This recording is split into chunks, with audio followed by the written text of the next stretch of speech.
Ir tai kodėl susergama, tai vėl milijonus priežasčių, sumažėjo apsauga dėl bet ko, arba prasidėjo priešas, kas atsitiko su COVID, labai gerai kokybiškai mutavo. Gripas mutuoja kasmet, bet ne taip stipriai, o čia kada laukiame, kada ateis nauja gripo mutacija, turėsim pandemiją, paskutinis niekas neprisimena, jis mutavo į geresnę pusę, lengvesnę.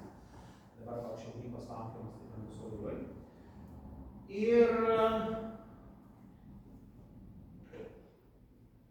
Ir kas yra grūdinimasis, tai iš principo yra pakartotinas, palaipsnis, tęstinis ir saugus streso organizmo sutrikimas. Kartą metus nueiti iššokti į priekį, tai čia negrūdinimas. Kiekvieną dieną vasom išeiti ir pasivaikščioti po rasą ir tęsti visus metus, tai pabaidžiu, žinau, kokia čia pas jūs yra balbala šalia. Tai va, visa tai yra grūdinimas. Tai yra fizinis aktyvumas, bet kokį orų laukia kasdien. Nes kas mūsų neužmuša, tas daro stipresniais. Niekada nevėlu pradėti grūdintis, užteks bet kokio aktyvumo kasdien ir palengva didinam apimtį, krūvį ir laiką. Būtinai, ko reikėtų, tai mums reikia saulės šviesos, būtinai mums reikėtų gryno oro. Odos blizginimas Lietuvoje labai paprasta gauti, iš ryto saulė kokie vėjas.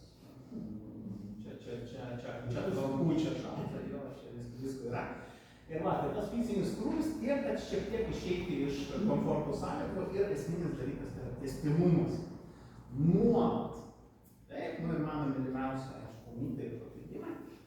Tai ar česnakas padeda nuo infekcijų? Šnapsas dar padeda nuo infekcijų.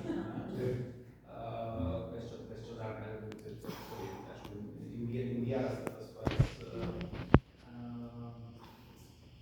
padeda